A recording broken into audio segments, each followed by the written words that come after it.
Sa mga ginang po at kababaihan, mag-ingat po sa pagsakay sa taxi dahil isang dalaga itatago natin sa pangalang Janine ang naipit po sa peligro. Sa gitna po ng biyahe, mayroon daw in-spray ang driver na agad niya ikinahilo. Matakasan kaya niya di umano'y manyak na driver. Sa CCTV footage sa ito mula sa Barangay Vergara sa Mandaluyong City, kitang-kitang pagbaba ni Janine sa sinakyan niyang taxi.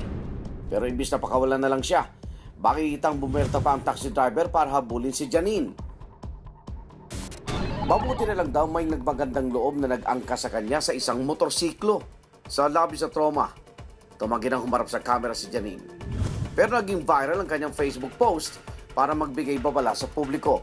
Mabuti na lamang po, nung time na yun, meron po dumayan na nakamotor na mag-asawa at tinigilan nga po siya.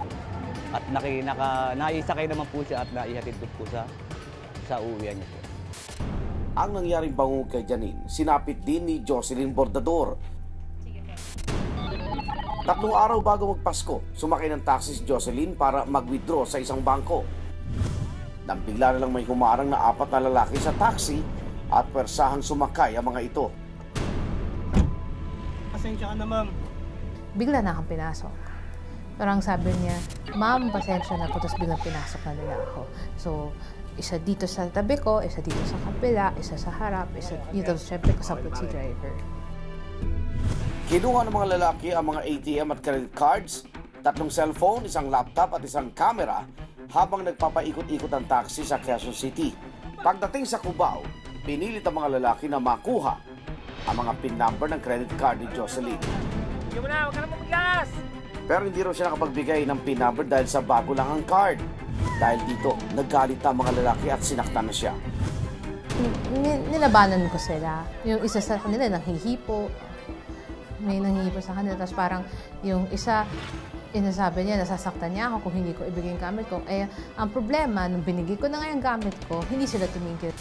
Pagdating sa isang madilim na bahagi ng Nia Room, binaba si Jocelyn ng mga kalalakihan. Pero hindi pa nakunteto mga lalaki at takmang hampasin pa siya ng tubo.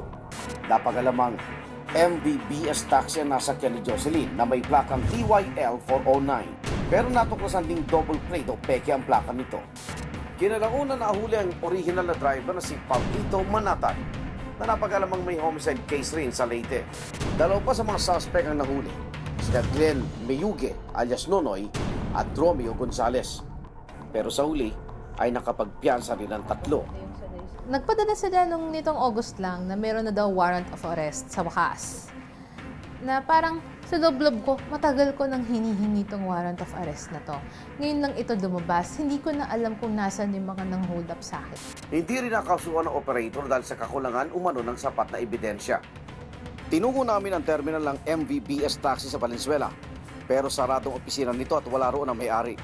Ayon sa ilang taxi driver na nakausap namin, binebenta na rin daw ang ilan sa kanilang unit. Kahit ang mga kalalakihan ay nabibiktima rin ng mga kawatan tulad ng Ipit Taxi Gang. Ayon kay Chris, hindi niya tunay na pangalan. Sumakay siya ng taxi pauwi sa kanilang tahanan noong 5 ng Nobyembre. Umupo siya sa unahan gaya ng kanyang nakagawian. Ilang saglit pa ay nakiusap ang driver kung pwede muna silang huminto para sagutin ang text message ng kanyang misis. Sabi niya, boss, tabi lang ako sandali kasi importante lang, magte-text lang ako. Baka mahuli kasi ako. Sabi niya, sige, walang problema. Ano lang, tigil ka lang. Pero kahinto pa lang ng taxi sinasakyan ni Chris, biglang may sumakay sa likuran at tinutukan siya agad ng baril. Sabi na, wag lang pumalag para walang masaktan. Nang masigurong nakuha ng lahat ng mahalagang gamit ni Chris, binaba na siya sa may baklaran. Kahit balot pa sa takot, agad naganap si Chris ang pulis upang maisumbong ang pangyayari. Tinatayang halos 100,000 ang halaga ng cellphone, gadgets, cheque at perang nakuha mula kay Chris. Base sa nakaraang investigasyon ng Land Transportation Franchising and Regulatory Board o LTFRB, dapat doble raw ang pag-iingat dahil may mga kawatang ginagaya ang plate number at body number ng ibang taxi para hindi sila matrace ng mga biktima. Meron hong pagkakataon na alam nilang gagayahin ho nila yung isang itsura ng taxi na legitimate. So gagayahin ho nila, pintura, pati plate numbers, ginagaya po nila yan. And then they try to go around the metropolis. Sinasabi nilang legitimate sila, pero tsumechempo lang po sila kung sino mga hold up nila. Ngayong nalalapit na naman ang Pasko, mas alisto raw dapat ang mga pasahero.